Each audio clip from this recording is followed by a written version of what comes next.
Hey guys, we're out front here today out by the vegetable garden and some of our flower beds because the weather is finally warm enough to where we can start putting some stuff in the ground.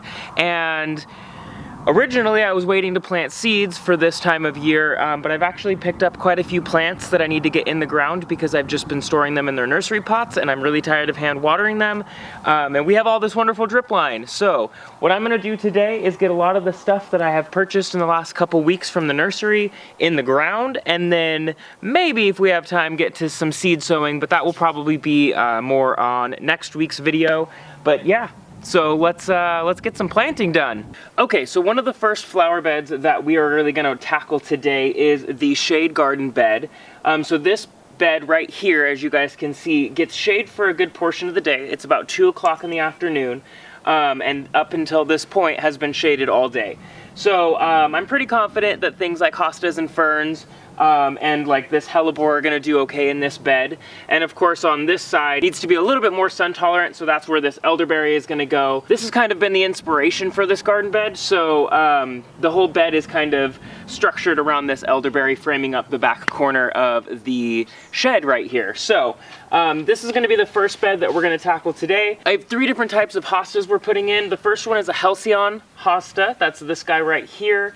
Then I have a June hosta, and I have a Sum and Substance hosta. And as far as ferns go, we have an Ethereum ghost, and we have a Japanese beach fern. That's the ferns. And then of course we have our lemony lace elderberry here, as well as the hellebore, which you guys have seen a couple times. This was up by the front door, but now that it is almost done flowering, we're gonna throw it in the bed so that it can be here and naturalize for next year. So I actually forgot to mention 2 of the things that we're planting today. So I actually have an elephant ear that is gonna go kind of tucked here in the back so that it can kind of be a big background. It's like a nice dark green. Then I also have these caladiums, which are dwarf variety, so they're not gonna get very big, and I'm gonna tuck them right in the front along the edge. So both of these are gonna go in today as well.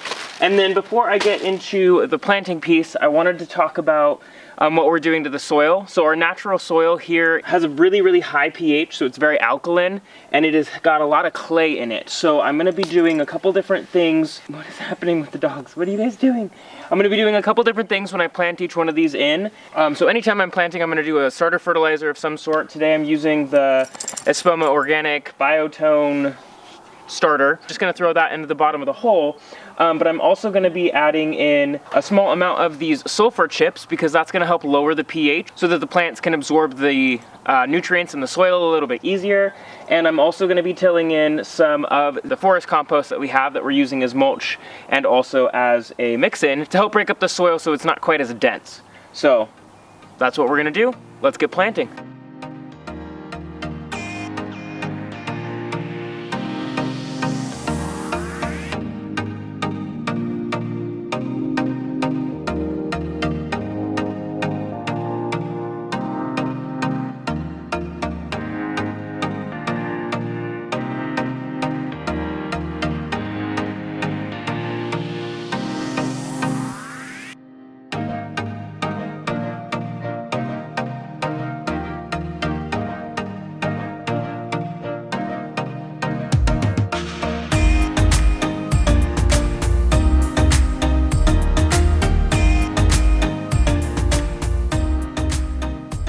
Okay, so everything is planted.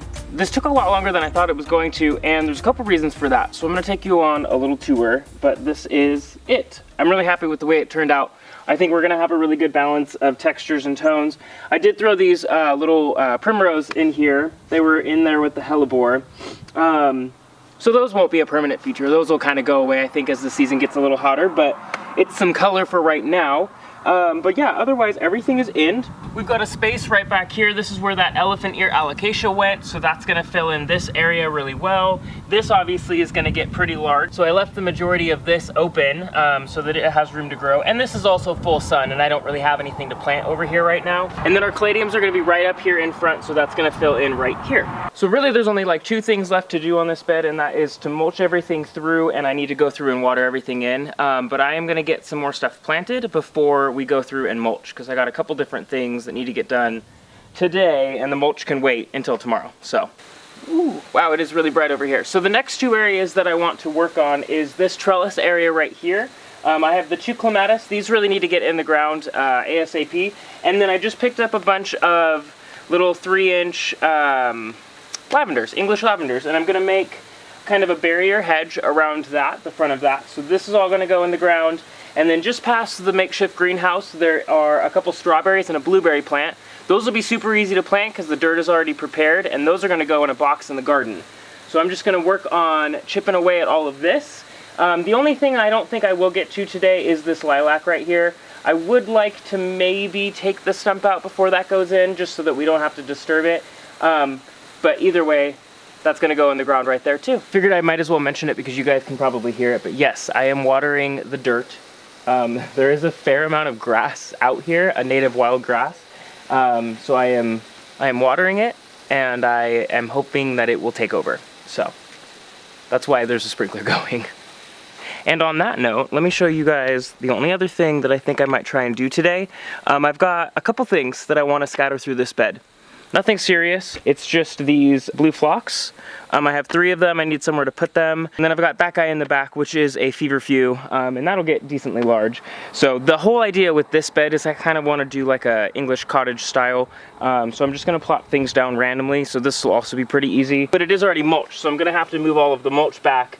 And the dirt under here is pretty sticky because these beds have been getting water and this has been mulched, so this hasn't been drying out as much. So this dirt is gonna be a little bit trickier to work with, but it is nice and soft, that's for sure.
Okay, well, the sun is starting to set and we are pretty much done for today. As you guys can see, I got everything mulched in that we planted today. So we got the shade bed and we've got the flower bed over there and the trellis over there. Everything is mulched in, everything looks great. Benny is taking a potty break now that he's done. Hopefully you guys can see how there is a lot of green through this walkway right here, through this path. So we're just gonna see what happens. We're gonna water it, we're gonna see, we're gonna play around. But yeah, you guys can kind of start getting a flow now. So when we get on this side right over here and we get all of our herbs planted and that mulched in, there's gonna be a really nice flow through this area. And I'm really excited to see how all of that looks. Obviously I don't have any of those herbs yet, so we're not doing any of that. But I'm very happy with how this looks. I think this came out really good. I am getting started on burying some of the lines. It's a process. It'll get done at some point. But that is pretty much gonna do it for me today. The sun is going down, I am running out of time, and I am ready for some food. So, thank you guys for watching, and I'll see you guys on the next video. Bye.